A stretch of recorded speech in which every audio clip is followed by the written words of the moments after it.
Bonsoir et bienvenue sur Athénée Noctua, votre podcast de philosophie du vendredi soir. On se retrouve ce soir pour aborder le thème des classes préparatoires scientifiques, qui est expérience au pluriel de la nature, et nous abordons le texte de philosophie d'épistémologie de Georges Canguilhem, intitulé La connaissance de la vie. Ce soir, nous travaillerons en particulier sur le chapitre qui porte sur la notion de milieu et qui a pour titre « Le vivant et son milieu ». En effet, la nature peut être conçue comme le milieu. Expérience de la nature pourrait se concevoir comme expérience de la nature dans la nature, c'est-à-dire des vivants dans leur milieu. L'auteur aborde cette notion de milieu dans un premier temps par l'analyse de l'histoire de ce concept. Un concept d'après lui inspiré de la philosophie de Newton, de la science de Newton, qui va permettre de comprendre l'action de corps physiques à distance les uns des autres. La question que posait Newton, c'était de savoir comment des astres, par exemple, des corps qui sont très lointains les uns des autres, peuvent avoir une influence les uns sur les autres. Ils appartiennent sans doute, disait-il, à un même milieu, ils étaient au milieu de l'éther, un fluide qui permettait de comprendre qu'il y avait quelque chose qui réunissait ces corps si distants les uns des autres et expliquait donc l'action des uns sur les autres. Les biologistes au XIXe siècle ont récupéré ce concept et vont parler par exemple du milieu d'un vivant, par exemple l'eau et le milieu des poissons. Le sens de la notion change légèrement puisque chez Newton, il s'agissait d'un mi-lieu, on pourrait l'écrire en deux mots, à savoir le lieu médian entre deux corps, l'intermédiaire entre deux corps, alors qu'ici, cela va plutôt désigner un contenant très vaste dans lequel des individus évoluent, entrent en interaction les uns avec les autres comme les poissons dans l'eau. Avec les biologistes, la notion de milieu est à penser au pluriel puisqu'il n'y a pas un mais des milieux en fonction des vivants que l'on étudie. Page 168 de l'ouvrage La connaissance de la vie, Canguilhem écrit « Lamarck, qui est donc un biologiste, parle toujours de milieu au pluriel et entend par là expressément des fluides comme l'eau, l'air et la lumière. » À travers cette citation, on voit qu'il y a plusieurs milieux et que chaque être s'inscrit dans l'un de ces milieux, l'eau pour les poissons par exemple, l'air pour les oiseaux, etc. Pour faire le lien avec notre thème de l'année, expérience de la nature, on comprend que expérimenter, c'est d'abord s'inscrire dans le milieu et rencontrer tous les êtres qui lui sont associés. Dans 20 000 lieues sous les mers, Jules Verne aborde bien cette thématique du milieu puisque dans chaque espace où se retrouvent ces aventuriers, il y a des espèces endémiques. On voit combien ici Jules Verne est influencé par la philosophie positiviste d'Auguste Comte, qui évoque notamment Canguilhem aux pages 170 et suivantes dans son ouvrage. Auguste Comte définit le milieu, je cite, comme l'ensemble total des circonstances extérieures nécessaires à l'existence de chaque organisme. Auguste Comte, d'après Canguilhem, a eu une certaine intuition. Il était, dit-il, sur le point de former une conception dialectique des rapports entre l'organisme et le milieu. Comprenez par là que Auguste Comte n'est pas passé loin d'une révolution intellectuelle qui sera celle de Charles Darwin, qui était de comprendre qu'un organisme était influencé par le milieu dans lequel il vivait, l'influençait en retour, autrement dit qu'il y avait des rapports dialectiques entre l'un et l'autre, que l'un influençait l'autre. Auguste Comte n'est pas allé jusque-là, il a eu une légère intuition de cette idée en parlant notamment d'organismes appropriés à un milieu ou de milieux favorables à tel ou tel organisme. Mais pour Auguste Comte, le seul vivant qui a une influence sur son milieu reste l'être humain. Il n'est pas allé jusqu'à envisager l'influence qu'avaient les autres êtres vivants sur leur milieu. Pour aller au bout de cette intuition, il faut attendre Charles Darwin et son texte de 1859 qui va refondre complètement la signification de ce qu'est le milieu. Cet ouvrage, c'est L'origine des espèces. Darwin, contrairement à Auguste Comte, prend en compte l'action du vivant sur son milieu, un milieu qui est transformé par le vivant en tant que tel. Jusqu'à Darwin, on envisage tout à fait que le milieu détermine les espèces qui s'y développent, c'est-à-dire qu'il y ait une influence du milieu sur le vivant, mais pas du vivant sur le milieu. On a vu que Comte n'envisageait cette idée que pour l'espèce humaine. Elle est la seule espèce, d'après lui, à avoir une influence sur son milieu. À partir de Darwin, il y a donc interaction entre le milieu et les espèces qui s'y trouvent. Les animaux ne sont pas que passifs dans leur rapport au milieu, ne font pas que le subir, ils sont actifs dans ce milieu-là, et le transforment dans une certaine mesure. Le milieu lui-même est influencé, évolue au contact des vivants qui s'y trouvent. La notion de milieu s'ouvre d'ailleurs avec Darwin, car considérer que le milieu n'est que le vaste lieu dans lequel se trouvent les vivants n'a pas beaucoup de sens pour un Darwin qui insiste beaucoup sur les relations des vivants avec les autres vivants. Le milieu, c'est d'abord l'entourage de vivants autour d'un organisme, qui sont pour lui soit des ennemis, soit des alliés. Il écrit au bas de la page 175 « Le premier milieu dans lequel vit un organisme, c'est un entourage de vivants qui sont pour lui des ennemis ou des alliés, des proies ou des prédateurs. » Voilà qui nous permet d'envisager un second sens à l'expression « expérience de la nature ». Expérience pourra désigner des expériences positives, des expériences plus négatives. Qui ai-je rencontré dans la nature ? Mon prédateur ? Je suis sa proie ? Ou l'inverse ? Je suis le prédateur et toi la proie ? Ces rencontres avec mon milieu se font-elles en bonne harmonie ? Suis-je utile à tous ces organismes qui vivent autour de moi ou nocive ? Plus encore, faire l'expérience de la nature, est-ce être déterminé, faire des expériences de détermination, ou sont-ce des expériences de liberté ? Ce que cherche à montrer Canguilhem dans ce texte, c'est que la notion de conditionnement que porte la notion de milieu en elle est progressivement renversée. Et il semble que dans cette vaste histoire de l'évolution du concept de milieu, Jacob von Uexküll, qui est un psychologue de l'animal, a eu un rôle déterminant. Grâce à cette pensée, on a pu rompre avec l'idée d'un milieu qui ne serait conçu que comme une action déterminante de l'environnement extérieur sur des vivants. Uexküll a montré que un milieu n'est pas indépendant du vivant qui s'y trouve, que l'action du vivant est déterminante dans la fabrication et l'évolution de ce milieu. Ce penseur allemand distingue deux notions, l'une que l'on pourrait traduire par environnement géographique, qui est Umgebung, U-M-G-E-B-U-N-G, et la seconde, qui va désigner le milieu propre à l'animal, qui est Umwelt, U-M-W-E-L-T.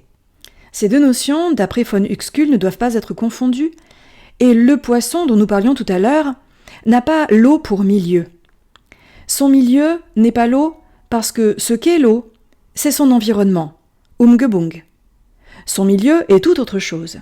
Son milieu est cette partie sur laquelle le poisson est directement acteur. Dans son ouvrage « Mondes animaux et mondes humains », l'éthologue von Uexküll, qui est d'origine estonienne, insiste lourdement sur la capacité d'action de l'animal qui produit un monde et qui suit pour cela un plan d'organisation qui est le sien. Au lieu donc de considérer que l'expérience de la nature est une expérience de la passivité, on comprend qu'il y a expérience de la nature au sens de l'activité. L'animal est ici considéré comme acteur et auteur de son monde. La question du milieu est centrale dans cette approche parce que, pour comprendre un animal, il faut le comprendre d'emblée dans son milieu. Ainsi, par exemple, l'abeille ne vit pas que dans l'environnement qui est commun à tous les animaux vivant dans l'environnement physique qui est le sien. Elle vit dans des espaces différents. Dans sa demeure, la ruche, sur son territoire immédiat, qui n'est pas le milieu, et dans le milieu, c'est-à-dire cet espace qu'elle configure, dans lequel elle est actrice parce que, par exemple, elle a repéré qu'à quelques centaines de mètres, il y avait un champ de tournesol très attrayant. À la page 185, Canguilhem écrit à propos des termes différents Umwelt, Umgebung et Welt, que l'Umwelt, c'est-à-dire donc le milieu, est, je cite, « un ensemble d'excitations ayant valeur et signification de signaux ».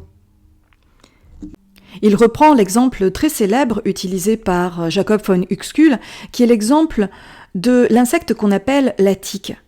La tique, elle vit dans des branches, dans la forêt, et elle ne se laisse tomber, c'est le seul mouvement dont elle puisse être capable, que lorsque un mammifère à son chaud passe sous la dite branche. Elle tombe dessus, fait son nid dans la peau et creuse en suçant le sang de l'animal à son chaud, jusqu'à ne plus en pouvoir et mourir de cette indigestion de sang. Bien sûr, on pourrait être tenté de dire que le milieu de cette tique, c'est la forêt. Mais il y a énormément de choses qui, dans cette forêt, ne la sollicitent pas. En revanche, le passage du mammifère la sollicite et elle devient active à ce moment-là. Donc tout n'est pas, dans l'environnement, de l'ordre du milieu. N'est milieu que ce qui est susceptible d'activer les fonctions du vivant. Le milieu de la tique, c'est ce qui la stimule en tant que tique. Ainsi, toute expérience de la nature pourrait se concevoir comme la façon dont la nature, notre milieu, nous sollicite. Prenons un exemple. On pourrait dire qu'un être humain, parce qu'il ne voit pas la nuit, ne fait pas tout à fait l'expérience de la nuit, il fait l'expérience de la peur la nuit. Il fait l'expérience du trouble, parce qu'il n'a pas de repères spatiaux. Prenons un chat à présent, parce qu'il est nyctalope, c'est-à-dire qu'il peut voir la nuit, il fait une expérience tout autre de cet environnement, qui pour lui a de la signification parce qu'il le voit, parce qu'il le perçoit. La tique percevait le son chaud du mammifère qui passait sous l'arbre. Elle a été sollicitée par son environnement. Il y a donc expérience de la nature, si on la pense avec ce concept de milieu qui consiste donc en une relation organique entre le vivant et son environnement propre. À ce stade de l'analyse, on pourrait conclure que le lien entre le vivant et son milieu relève d'un ensemble de stimuli, de réflexes conditionnés. J'ai vu de la lumière, je me suis réveillée. La tique a senti le sang chaud du mammifère qui passait sous elle et elle s'est laissée chuter, elle s'est laissée tomber sur ce corps. Ou encore, l'oiseau a aperçu le chat et s'est enfui en volant. Canguilhem ne tire pas du tout ce genre de conclusion. Ce n'est pas parce que la notion de milieu est plus étroite, plus précise, n'est plus confondue avec celle d'environnement, qu'il faut pour autant tomber dans un discours déterministe, réflexe conditionné, stimuli, réaction. Le propos de Canguilhem est tout autre, puisque chez lui, le concept de milieu accentue toute la thématique de la liberté, des enjeux relatifs à la liberté, qui est vraiment le leitmotiv de tous les podcasts que j'ai enregistrés sur cet auteur avec vous. En effet, la liberté, c'est toujours ce qui apparaît à l'issue des raisonnements de Canguilhem. Page 187, Canguilhem écrit « Entre le vivant et le milieu, le rapport s'établit comme un débat, où le vivant apporte ses normes propres d'appréciation des situations, où il domine le milieu et se l'accommode. » Canguilhem ici cherche à dépasser le discours de Darwin qui faisait du vivant un être en lutte avec son milieu, cherchant à toujours faire face à quelque chose qui s'opposait à lui. Or d'après lui, c'est un rapport de débat, pas de lutte.